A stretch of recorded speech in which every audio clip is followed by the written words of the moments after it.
बच्चों, हम पढ़ रहे थे अध्याय 16 पाचन और अवशोषण, और आज हम इसके अभ्यास प्रश्न शुरू करेंगे। और अभ्यास प्रश्नों में सबसे पहले आपको पता है आपके बुक में वस्तुनिष्ठ प्रश्न दे रखे हैं, तो यहाँ से शुरू करते हैं। अमाशय रस में होता है, क्या होता है? Pepsin, lipase, rennin, trypsin, lipase, rennin, trypsin, pepsin, lipase और ट्रिप्सिन, पैप्सिन, रेनिन। तो आपको पता है कि पैप्सिन होता है, लाइपेज होता है और रेनिन होता है, यानी इसका जो उत्तर होगा वो होगा अ, है ना। दूसरा प्रश्न है, सक्सेस एंटेरिक्स नाम जो है वो दिया गया है शुद्रांत और बड़ी आंत के संधि स्थल को आंतरिक रस के लिए, आहार नाल में सूजन के लिए या परिशेषिका के लिए।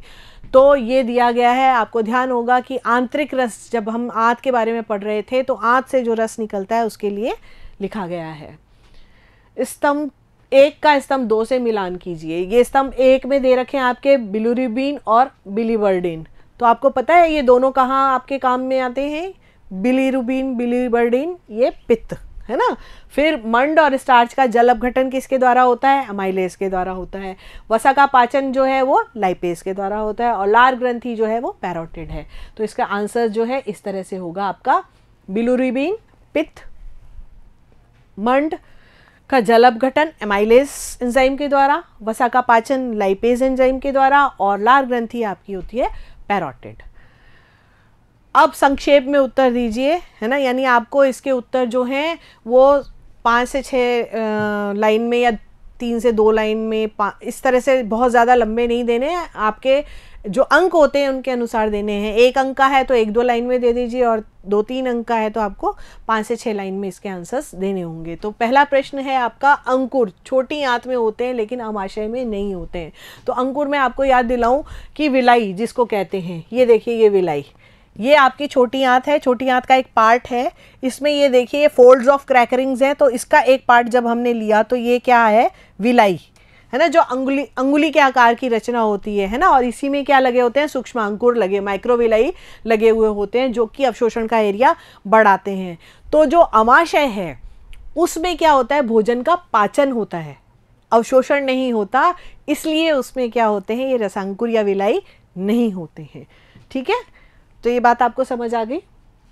पेप्सिनोजन अपने सक्रिय रूप में कैसे परिवर्तित होता है? तो पेप्सिनोजन जो है वो प्रोएंजाइम पेप्सिनोजन हाइड्रोक्लोरिक के संपर्क में आता है। अच्छा, ये जो होता है अमाशय में होता है, आपको पता है।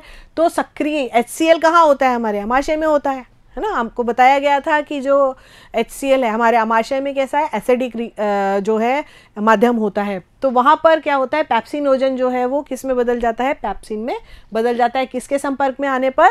हाइड्रोक्लोरिक अम्ल के संपर्क में आने पर। आहार नाल की दीवार के मूल स्तर कितने? आहार नाल की दीवार जो है आप देखिए सिरोसा होता है, फिर पेशी स्तर होता है, उसके बाद सब म्यूकोसा होता है, ये सब म्यूकोसा है, और सबसे अंदर वाला कैसा होता है? म्यूकोसा होता है, जिसके अंदर ये म्यूकोसा, जिसके अंदर उभार होते हैं।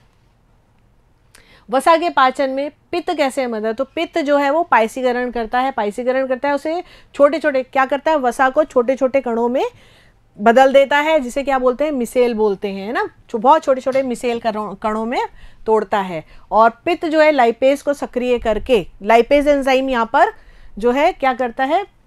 लाइपेज को सक्रिय कर वसा को वसीय अम्ल और ग्लिसरॉल में बदल देता है। प्रोटीन के पाचन में अग्नाशयी रस की भूमिका स्पष्ट कीजिए।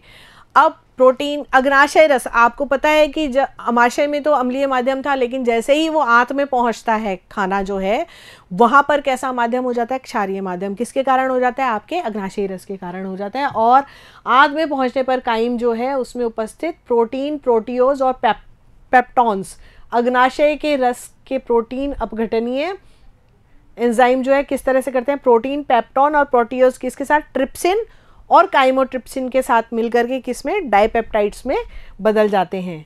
ठीक है, तो ये जो है प्रोटीन पाचन की भूमिका, ट्रिप्सिन, काइमोट्रिप्सिन, कार्बोक्सी पेप्टिडेज, ये जो है प्रोटीन पाचन में सहायक होते हैं।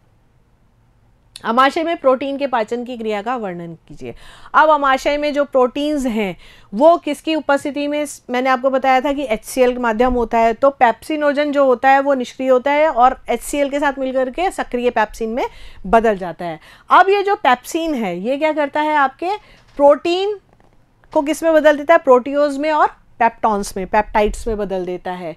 ठीक है, नवजात के जठर रस में रेनिन निष्क्रिय प्रोरेनिन के रूप में स्रावित होता है ना, क्योंकि दूध पीता है वो, तो यह HCl की उपस्थिति में अपने सक्रिय रूप रेनिन में बदल जाता है और रेनिन दूध के प्रोटीन को पचाने में सहायक होता है। कैसे, प्रोरेनिन किस में बदलता है, HCl उसको रेनिन में बदल देता है। ठीक है, और कैसिनोजन जो है वो रेनिन की उपस्थिति में कैसीन में और फिर पैराकैसीन में और फिर उसके बाद कैल्शियम पैराकैसिनेट में और फिर प्रोटियोज में बदलता है। तो इस तरह से ये पूरी की पूरी क्रिया किसमें होती है, आमाशय के अंदर होती है। मनुष्य का दंत सूत्र बताइए। तो दंत सूत्र की बात अपन ने पहले भी की थी, है ना, कि स्तनियों में जो दंत का विकास जो है वो किस तरह से होता है, 2,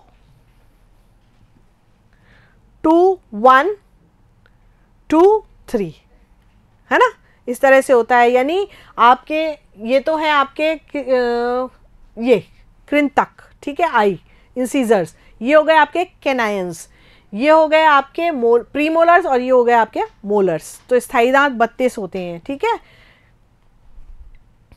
पित्तरस में कोई पाचक एंजाइम नहीं होते, फिर भी ये पाचन के लिए महत्वपूर्ण है। क्यों? पित्तरस जो है इसमें जब काइम जो है, काइम के रूप में भोजन जो है वो कहाँ पहुँचता है, छोटी आंत में पहुँचता है। तो जब वो छोटी आंत में पहुँचता है तो उसमें 2 रस मिलते हैं, अग्नाशयी रस और पित्तरस मिलते हैं। तो पित्तरस जो है वो क्या करता है, केवल वसा का पायसीकरण करने में सहायक है। पायसीकरण वही बड़ी बड़ी जो वसा की बड़ी बड़ी जो पार्ट्स होते हैं उनको छोटी छोटी बूंदों के रूप में कर देता है, जिसको क्या बोलते हैं, मिसाइल बोलते हैं, है ना। और इस प्रकार एंजाइम अभिक्रिया के लिए अपेक्षाकृत अधिक सतह प्रदान करता है। पित्त लाइपेज को भी सक्रिय करता है। पित्त का क्या काम है, लाइपेज को सक्रिय करना। तो लाइपेज सक्रिय होकर के ही वसा का पायसीकरण कर पाता है।